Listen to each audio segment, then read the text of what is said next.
নমস্কার বন্ধুরা, শুভ সকাল। আজকে উঠে আগে ঠাকুর নমস্কার করে নিলাম। এবারে রোজকার কাজ তো করতেই হবে, ঘুম থেকে উঠে যেগুলো করতে হয়। সবার ফার্স্টে দরজা জানলাই খুলি। আজকে মেয়ের একটু বাইরে যাবে, মার্কেটিংয়ে যাবে, পুজোর মার্কেটিং করবে। তাই ওরা বললো মা একটু কিছু খেয়ে যাব।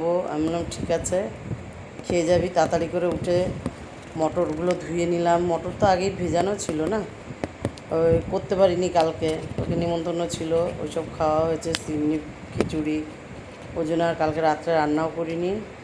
এবার চলে যাব চা খেতে। আগে ফার্স্ট চা খাবো, সবাইকে উঠিয়ে দিয়েছি।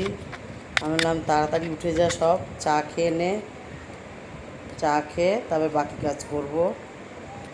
আর এদিকে সব জিনিস বের করে নিয়েছি, পেঁয়াজ, আলু, রসুন, মটরও ধুয়ে নিয়েছি ভালো করে, কেননা তাড়াতাড়ি করতে হবে।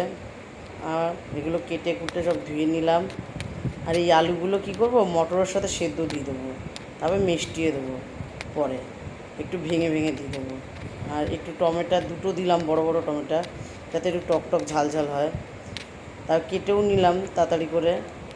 কাটা হয়ে যাওয়ার পরে বললাম তাড়াতাড়ি করে কর তোরা। আমার মেয়ে আবার একটু লেট করে সব কিছুতে। তাই বললাম আমি তাড়াতাড়ি আটাটা মেখে নিই, আটাটা মেখে নিয়ে তোদের করে দিচ্ছি, আগে আগে তোদের মতন করে দিচ্ছি, তারপরে আমরা খাবো।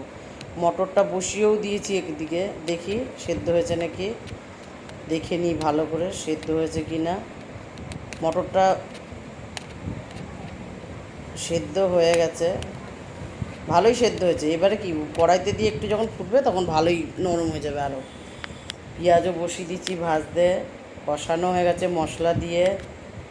তারপরে মটরটা ঢেলে দেবো, একটু কষিয়ে জল ঢেলে দেবো, ফুটলে নামিয়ে দেবো। গরম মশলা আমি ওইভাবে দিই না, গরম মশলা আমি পেঁয়াজ যখন ভাজি তখন দিই গরম মশলা, গোটা গরম মশলা দিই, কোনো দিই না, গুঁড়ো টুড়ো দিই না।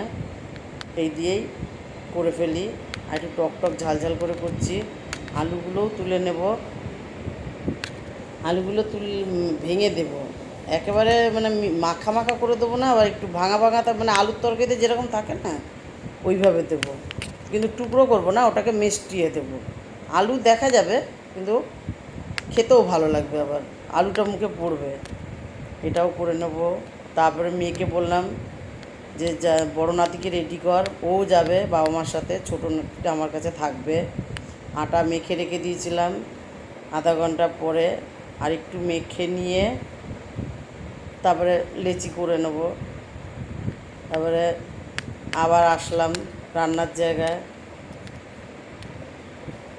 এটা আমার শাশুড়িকে, আমার মাকে দেখতাম কিছু করার আগে একটু ছোট্ট লুচি বানিয়ে, লুচি টুচি করলে, লুচি পিঠে একটু আগুনকে দিয়ে নেয়, বলে ব্রহ্মাকে দিয়ে তারপরে খেতে হয়, করতে হয়, খেতে হয়।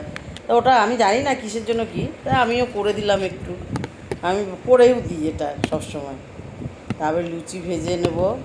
লুচি ভেজে আগে ফার্স্ট নাত বললাম বড়ো ছেলের খেতে দেরি হয়, তাহলে আগে ওকে দিয়ে দেবো।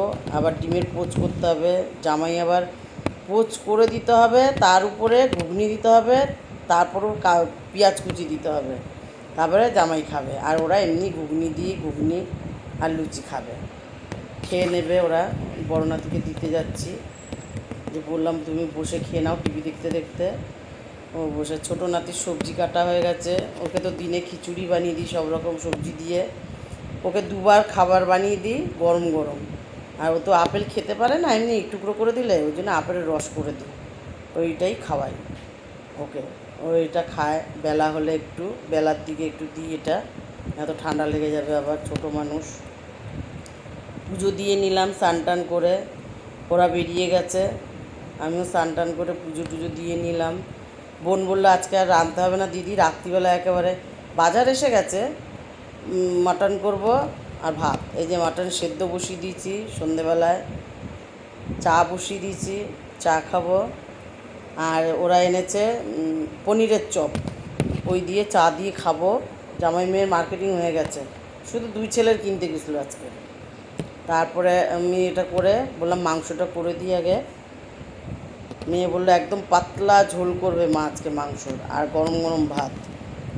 মাটনটা সেদ্ধ হয়ে গেছে, আর আলুটাও ভেজে নেব, একটু লাল লাল করে ভেজে নেব। সেদ্ধ হয়ে গেছে তো কড়াইতে এবার যা করার করব। আলুটাও ভেজে নিলাম লাল লাল করে, দেখেন পুরো লাল লাল হয়ে গেছে। এই বেশি একটু কড়া করে ভাজলে কি আলুটা খেতে ভালো লাগে। আমার মাংসতে আলু ভালো লাগে না, ওরা খায়। ভাতও হয়ে গেছে, এদিকে মাংস হয়ে গেছে। যদি আপনাদের আমার ভিডিওটা ভালো লাগে তাহলে আমার ফেসবুক পেজটাকে ফলো করবেন আর ইউটিউব চ্যানেলটাকে সাবস্ক্রাইব করবেন। ধন্যবাদ।